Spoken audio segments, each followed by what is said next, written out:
Le Club de la Presse, une émission qui traite tous vos sujets d'actualité. Le Club de la Presse, c'est la tribune des grandes personnalités. La machine révisionniste, la machine des partisans de la nouvelle constitution est en marche et je ne vois pas quelle est cette opposition qui peut arrêter ce projet. Est-ce que vous pensez... D'abord, si vous voyez seulement en termes d'opposition politique, vous vous trompez. C'est le peuple de Guinée lui-même qui est en train de rejeter actuellement le troisième, ce truc, le troisième mandat. Regardez, regardez le fief supposé du parti au pouvoir, c'est la Haute-Guinée. Partout maintenant en Haute-Guinée, il y a des tentatives, il y a des révoltes. On a vu ce qui s'est passé à Kankan. Oui, mais lorsque ce sont vos militants, on a dit que vous avez payé les gens, ce sont vos militants qui ont fait pour se frapper eux-mêmes du remue-ménage. Non, il faut être sérieux. Attendez, il faut suivre les choses comme elles se sont passées. Les militants du Front National de lutte contre la Constitution qui regroupe de défense de la Constitution. Voilà, qui regroupe plusieurs partis d'opposition. Bien sûr, à Kankan, si on se regroupe autour du PADES, ce qui est normal. Donc, ce front s'est regroupé et a annoncé aux autorités que nous allons manifester. Pourquoi? Parce que les partisans du troisième mandat avaient manifesté et pendant cette manifestation, les gens avaient monté des pancartes contre le troisième mandat. Le préfet, les maires, ils ont dit, écoutez, ne troublez pas ces manifestations, faites pour vous. Faites une manifestation pour dire que vous êtes contre le troisième mandat, vous êtes libre de le faire. Donc c'est comme ça qu'il y a eu des annonces pour dire le mardi, on va faire la manifestation pour tous ceux qui sont contre le troisième mandat. La manifestation n'a même pas eu lieu parce qu'à 7 h du matin, il y a quelques personnes zélées qui ont payé des loubards, une vingtaine ou une trentaine de loubards, sur lesquels on a mis des t-shirts jaunes. Ce ne sont pas des militants du RPG, pas du tout, parce que les militants du RPG n'avaient jamais été appelés pour contrer cette manifestation. Donc c'est des loubards qu'ils ont payé toute la nuit, ils se sont enfumés et à 7 h du matin ils sont venus avec des bâtons pour violenter les premiers responsables du front qui s'était présenté. Voilà ce qui s'est passé. Donc la manifestation n'a même pas eu lieu. Elle n'a pas pu avoir lieu parce que ça a commencé par la violence. Ce qui démontre quoi? Ça démontre que si les partisans d'un troisième mandat étaient les plus forts en Haute-Guinée, ils n'ont pas besoin d'aller violenter les partisans du FNDC et empêcher leur manifestation. Ils n'avaient qu'à mettre tout le monde dans la rue, des centaines de milliers de personnes. Et tout le monde serait convaincu aujourd'hui que tous les Guinéens sont pour le troisième mandat. Mais c'est impossible, ils ne peuvent pas le faire. D'ailleurs, après Kankan, nous avons eu les mêmes choses à Kouroussa, supposé être la ville natale du professeur Alpha Condé. Là aussi, il y a eu des violences le vendredi, tout près. Parce que les gens du front voulaient manifester, ils ont été encore attaqués par un parti qui est en débandade.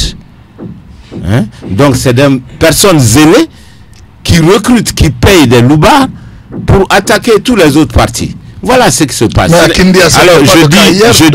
je dis que ce n'est pas du tout les militants du RPG Arc-en-Ciel. D'ailleurs, si vous avez remarqué quelque chose, il n'y a jamais de manifestation pro-troisième mandat officiellement. Ça n'existe pas. Qu'est-ce qu'ils font? On dit non, on vient poser la première pierre des travaux. Comme ça s'est passé hier à Kindia. À Kankan et ailleurs, on dit on vient faire la mamaya. On vient faire la fête des femmes. Et quand beaucoup de ministres vont venir vous rendre visite, comme cela s'est passé à Mandiana. Quand les gens se regroupent, il y a quelqu'un qui se met de côté et qui prend le micro unidimensionnel d'une télévision pour raconter son soutien au troisième mandat, sans que les participants eux-mêmes ne soient même informés de ce qui se passe. Voilà. Donc, ils ne viennent même pas pour dire faisons une manifestation pour soutenir le troisième mandat. Tellement c'est impopulaire. Ils ne le font jamais. Ils viennent soit pour poser la première pierre de quelque chose, ou bien on fait la fête des femmes, ou bien on fait la fête des mares. Ils veulent profiter de ces choses-là pour annoncer le troisième mandat. Ça veut dire que c'est impopulaire à l'intérieur du pays. partout c'est impopulaire. Et je vais vous dire pourquoi ça ne marche pas en Haute-Guinée, ni en forêt d'ailleurs. Parce que c'est dans ces zones-là, je lance encore le défi à tout le monde, il n'y a pas 50 km de goudron dans toute la Haute-Guinée. Il n'y en a pas. Il n'y a pas de route. Il n'y a pas d'eau. Des milliers de personnes sont autour des fourrages dans les grandes villes à Kankan, à Mandiana, un peu partout. Pour avoir 20 litres, vous pouvez passer 2 jours ou bien 1 jour pour remplir 20 litres d'eau dans ces villes-là. Donc, lorsque la transition avait commencé à négocier les rails, ben ce régime est venu le saboter. On a commencé, on a mis les premières pierres des rails ici. Et puis ça a disparu. Donc, dans les soi-disant fiefs du RPG, il n'y a ni route, ni électricité, ni chemin de fer, rien. Et tout le monde est au chômage. Tous les jeunes sont au chômage. Je pense qu'il faut être sérieux. On ne peut pas continuer à jouer à ça. Transformer le blanc en noir et le noir en blanc, parce qu'on se le répète, ça n'a pas de sens. Voilà ce qui se passe. Donc aujourd'hui, dans le pays profond, personne ne supporte cette histoire de troisième mandat. Alors docteur, le PADES que vous animez est une jeune et sympathique formation politique quand même qui est en train de prendre son envol. Est-ce que vous avez au niveau du PADES même une organisation réellement qui peut se battre pour arrêter alors ces velléités de troisième mandat ou de... Écoutez, nous sommes un parti pacifique. Nous croyons que l'histoire du troisième mandat n'est même pas l'histoire du RPG Arc-en-Ciel pour commencer. Parce que rappelez-vous, c'est ce même RPG qui s'est battu contre le troisième mandat du général Lansana Conté. Nous étions tous dans la rue avec le RPG pour se battre contre le troisième mandat du général Lansana Conté. On ne peut pas se dédire comme ça, simplement pour faire plaisir à quelqu'un. Pourquoi dans le RPG, on ne montre pas d'autres candidats pour prendre la relève en 2020? Donc c'est une affaire personnelle, c'est pour rendre service à quelqu'un. Pourquoi? Il n'est même pas qualifié. C'est des histoires ça. Je pense qu'en Guinée, nous devons commencer à être sérieux. On ne peut pas faire la démocratie dans ces conditions. Se lever pour les intérêts d'un seul individu. On va fouler au sol les lois du pays pour faire plaisir à quelqu'un, parce qu'on veut que quelqu'un reste au président de la République. Ce n'est ni une royauté, ni une présidence à vie. Voilà. La Guinée n'est pas une royauté, la Guinée n'est pas un pays de présidence à vie. Alors, docteur, dans le cadre de cette conquête du pouvoir, malgré votre détermination à aller vers une alternance, malgré votre option purement démocratique au sein de votre parti, le PADES, vous avez quand même des embûches sur la route, parce que nous avons appris que des sages de la Haute-Guinée seraient venus vous rencontrer, ou soit vous désolidarisez de tout ce qui lutte contre le professeur Alpha Condé, ou carrément de rejoindre le professeur Alpha Condé dans sa lutte. Est-ce que ça c'est vrai déjà? C'est vrai dans une certaine mesure, parce que moi j'ai donné une réponse négative. Pourquoi? À toutes ces missions. Mais bien sûr à ces sollicitations. D'ailleurs, on m'a demandé de venir, d'être le ministre des Finances, ministre de ceci ou cela. Mais ils ont ajouté à l'époque qu'il faut qu'on fasse disparaître le PADES. Alors, voilà la condition qui a été attachée. Sinon, vous aurez accepté. Pendant ce moment... Vous aurez accepté si ce n'était pas la condition? À l'époque, oui. Il y a déjà, ça fait maintenant plus d'1 an. C'est le dernier gouvernement. Ouais, de Kassouri. Voilà. Mais à l'époque, on a pris beaucoup d'autres ministres avec leur parti. N'est-ce pas? Le ministre Mouktar Diallo est resté avec son parti. Le ministre porte-parole du gouvernement, Silla, oui, est venu avec son parti. Pourquoi on a exigé qu'il faut faire disparaître le PADES? Ça veut dire que ce n'est pas les compétences du docteur Kaba qui les intéressaient. C'était le PADES qui était gênant. Le PADES n'est pas une propriété privée du docteur Kaba. Et les premiers sondages dans le parti ont montré que personne n'était d'accord. Ce qui est différent du cas du Parti Plus. Maintenant, personne ne voulait abandonner notre parti pour aller dans un gouvernement. Donc moi j'ai renoncé. Je ne suis pas prêt à brader ça pour gagner soi-disant de l'argent. Et d'ailleurs maintenant c'est trop tard parce qu'il ne reste que quelques mois pour la fin de ce régime. On rentre là en 2020. Donc c'est fini. Et j'ai l'habitude de dire qu'une couverture qui neuve ne vous protège pas du froid. C'est pas lorsque la couverture est vieille, comme je le dis à Malinké, que ça va vous protéger du froid. Quand on n'a pas pu faire quelque chose depuis 9 ans maintenant, c'est terminé. Hein? Attendons maintenant une nouvelle dynamique pour que la Guinée puisse aller de l'avant. Il faut l'alternance, la démocratie, comme je le dis souvent. Ne se résume pas à l'alternance, hein, la démocratie. Mais il n'y a pas de démocratie sans alternance. Voilà. Oui, docteur, c'est vous qui le dites, parce que hier on a vu qu'India mobilisé derrière le professeur Alpha Condé et ils l'ont demandé d'accepter de faire un 3e mandat. Vous avez vu les réseaux sociaux? Oui, oui. Bon, alors, la personne qui a parlé a été désavouée par son propre parti. Le maire. Oui. Et le Kuntigi de la Basse-Côte aussi a donné la voix pour dire que celui qui a parlé à son nom a menti. Donc, vous savez, les rassemblements là, il y a énormément de manipulation. On ne peut pas prendre ça comme le thermomètre de la volonté populaire. Donc faites très attention. Alors, docteur, je sais qu'il y a eu des dizaines et des dizaines de camions qui ont été chargés ici à Conakry et partout pour se déverser à Kindia. Donc, ce ne sont pas les habitants de Kindia pour la grande majorité. Alors, docteur, vous avez tout de suite parlé du PADES, que c'est le parti PADES qui est peut-être gênant, c'est pas les compétences de docteur Ousmane Kaba. Est-ce qu'aujourd'hui, le PADES est véritablement en ordre de bataille pour la conquête du pouvoir?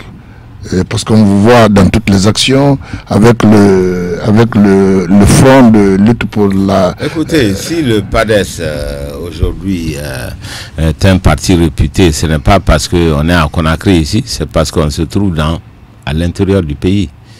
Il faut savoir déjà qu'à 10 jours, lorsque nous avons eu l'autorisation, lorsqu'on a participé aux élections locales, nous avons eu plus de 80 conseillers sur l'ensemble du territoire national, ce qui est une première prouesse. Et qui siège maintenant. Alors aujourd'hui, le PADES est présent dans toutes les régions naturelles de la Guinée, pratiquement dans toutes les préfectures ici en Guinée. Nous avons des structures, nous avons énormément progressé et nous continuons à progresser dans le moindre des villages, encore aujourd'hui. Voilà, c'est ce qui fait peur, ce n'est pas les gesticulations ici à Conakry, comme la plupart des partis, nous sommes réellement sur le terrain. Et d'autre part, le PADES est un parti réellement national. Nous avons beaucoup de succès dans toutes les régions de la Guinée. Ça, c'est important parce que le PADES a une certaine crédibilité. Pourquoi? Parce que les jeunes se disent, maintenant, on ne va plus voter pour des gens, simplement, 1, parce qu'on est de même ethnie, 2, parce qu'ils savent parler. Maintenant, nous allons voir qu'est-ce que chaque leader a fait sur le terrain avant même de se présenter comme candidat à une présidence de la République. Donc, c'est la nouvelle sagesse en Guinée. On regarde maintenant ce que les gens ont fait effectivement ici en Guinée avant d'être candidat. Donc, à partir de ce moment-là, le PADES est très bien placé. Donc, nous avons la confiance des jeunes. Nous voyons beaucoup de jeunes gens qui déboulent dans les résidences du PADES. Dans les comment ça s'appelle au siège du PADES pour se présenter et pour intégrer le parti. Donc c'est vraiment c'est quelque chose d'extraordinaire, la vitesse avec laquelle le PADES se propage dans le tissu guinéen.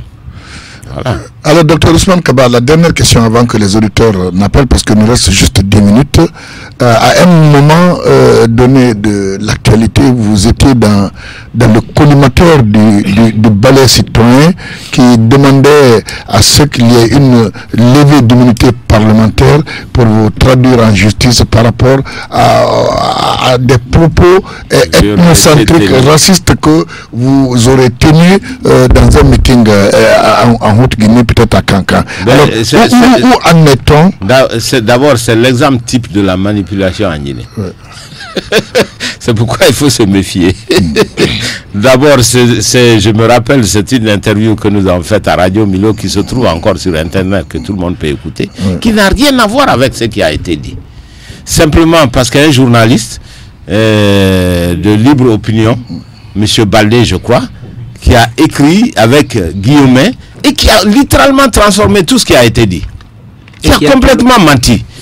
Alors, nous sommes allés au tribunal, les juges ont pris et ils ont transcrit ce qui a été dit, ils ont regardé ce que Libre Opinion a écrit.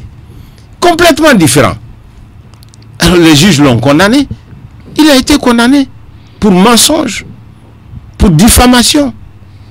Voilà ce qui s'est passé.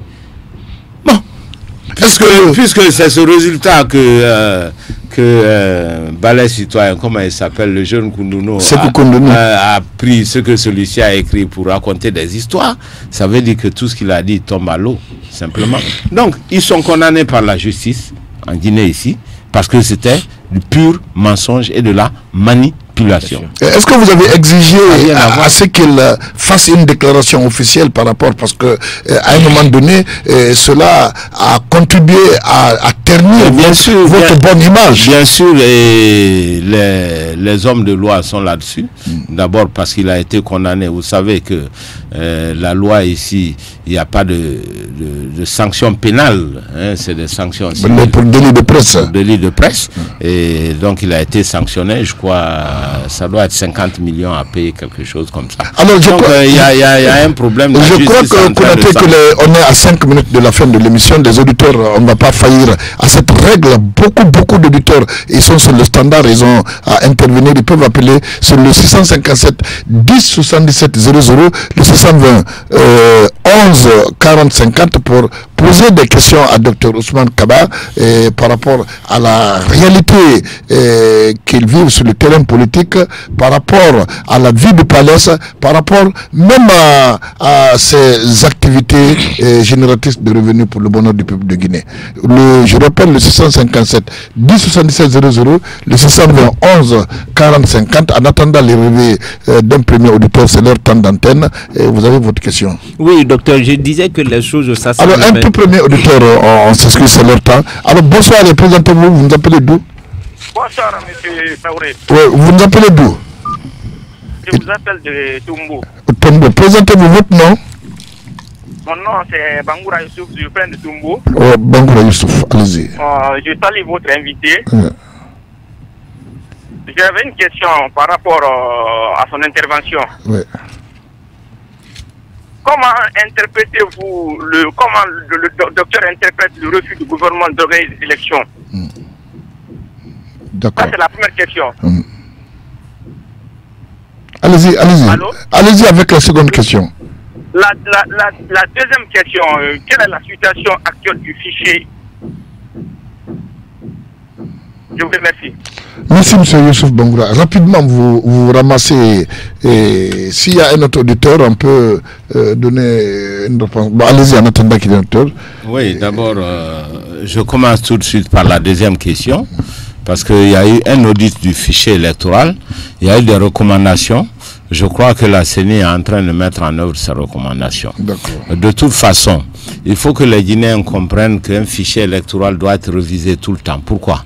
Parce que vous avez depuis 5 ans des centaines de milliers de jeunes qui ont atteint l'âge de voter et qui avaient 15 ans, qui avaient 6 ans, qui avaient 16 ans, qui avaient 17 ans et qui n'ont pas voté lors des premières élections législatives et qui maintenant sont arrivés à maturité, ils doivent pouvoir voter.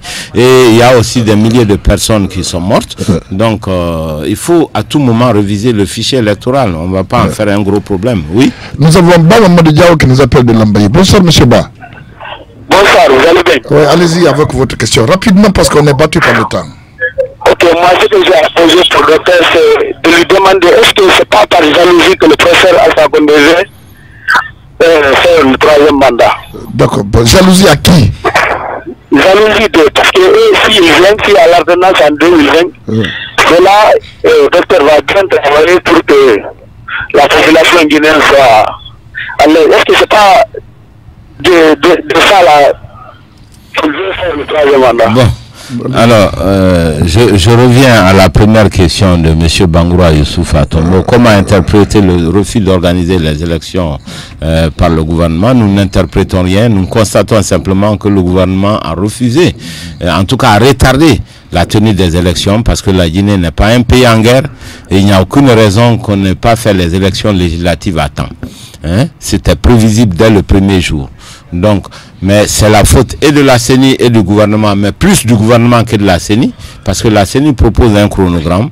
Il faut que ce chronogramme soit financé par le gouvernement. Et c'est le gouvernement qui tient les cordons de la bourse. D'accord. Voilà. Et l'histoire du troisième mandat, les motivations du professeur Alpha Condé. Est-ce que c'est pas par jalousie, il le dit? Franchement, je n'en sais rien. D'accord. Ce que je peux vous dire, c'est que le professeur Alpha Condé, c'est vrai qu'il acquiesce dans une certaine mesure le troisième mandat. Mais ce n'est pas le plus chaud, parce que lui-même est manipulé.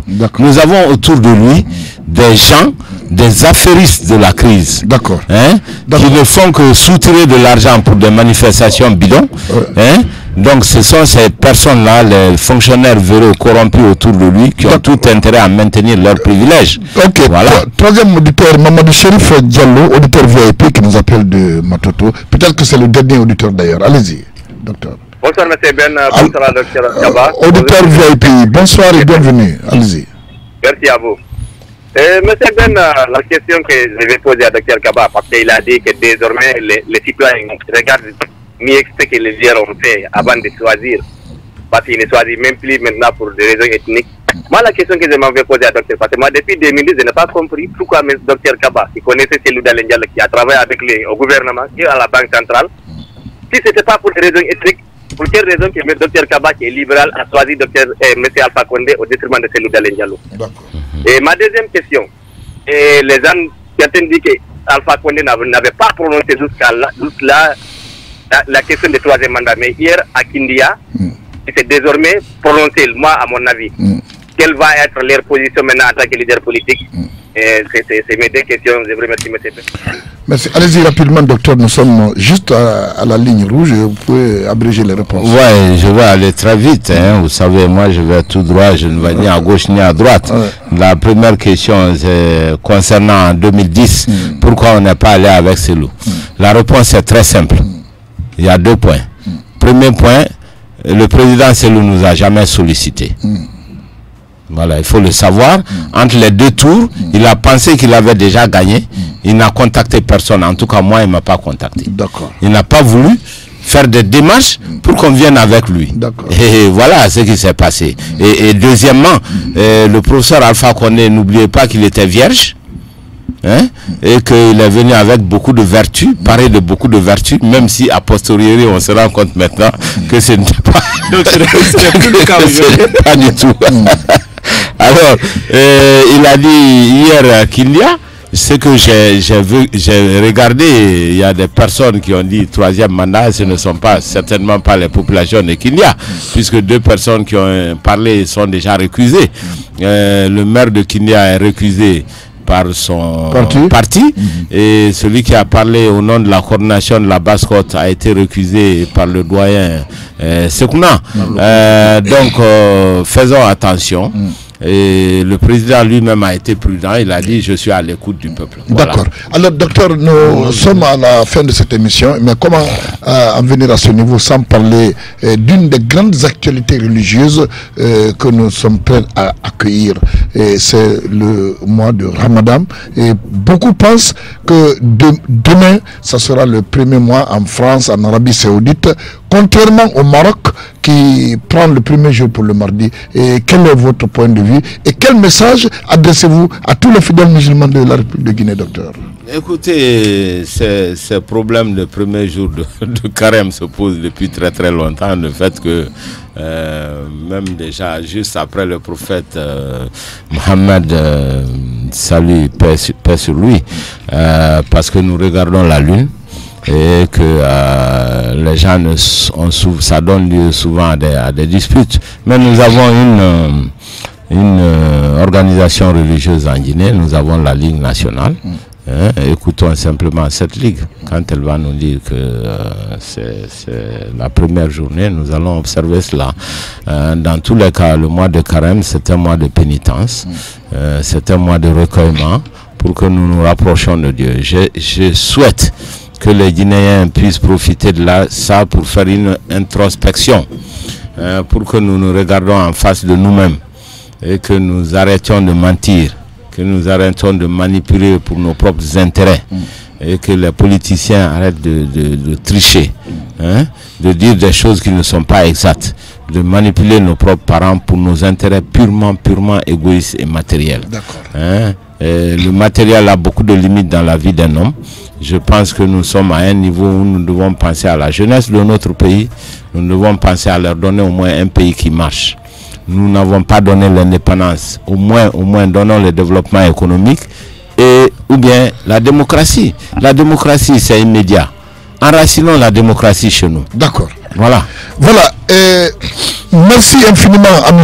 Bangoura Youssouf de Tombodia, à M. Ba Mamadou de Lambaye et à M. Mamadou Chérif Ba Diallo qui ont appelé. Et beaucoup d'autres étaient sur le standard, mais faute de temps qui n'ont pas pu appeler. Peut-être que dimanche serait la très bonne occasion. Et une fois encore, je vous rappelle qu'était avec nous dans cette émission Dr Ousmane Kaba, président du parti PADES et fondateur de la première et plus grande université privée de Guinée, Kofi Annan. Il était notre invité de parcours. Et merci en tout cas à tous ceux qui ont appelé.